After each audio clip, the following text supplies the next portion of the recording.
I seek refuge in Allah from the outcast shaitan. In the name of Allah, the most gracious, the most merciful. By those angels who extract with violence, and by those who remove with ease, and by those who glide as if swimming, and those who race each other in a race, and those who arrange each matter.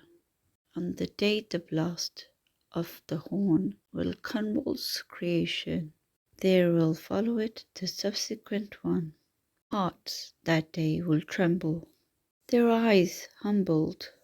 They are presently saying, will we indeed be returned to our former state of life, even if we should be decayed bones? They say that then would be a losing return. Indeed, it will be but one shout, and suddenly there will be alert upon the earth's surface. Has there reached you the story of Moses, when his Lord called to him in the sacred valley of Tova?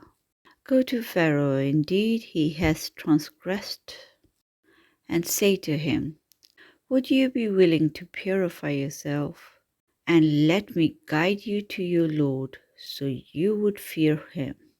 And he showed him the greatest sign. But he, Pharaoh, denied and disobeyed.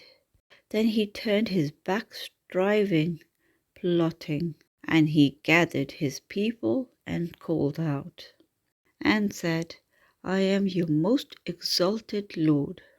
So Allah seized him in exemplary punishment for the last and for the first transgression.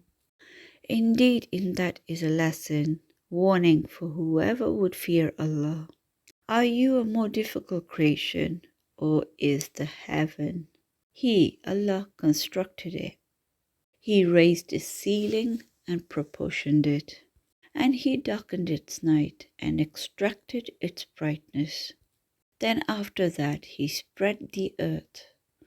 He extracted from it its water and its pasture, and the mountains He set firmly, as enjoyment, provision for you and your grazing livestock.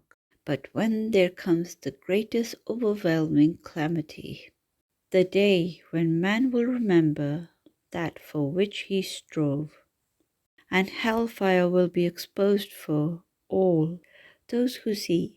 So as for he who transgressed and preferred the life of the world, then indeed hellfire will be his refuge. But as for he who feared the position of his Lord and prevented the soul from unlawful inclination, then indeed paradise will be his refuge. They ask you, Muhammad, about the hour. When is its arrival? In what position are you that you should mention it? To your Lord is its finality. You're only a warner for those who fear it. It will be on the day they see it, as though they had not remained in the world except for an afternoon or a morning thereof.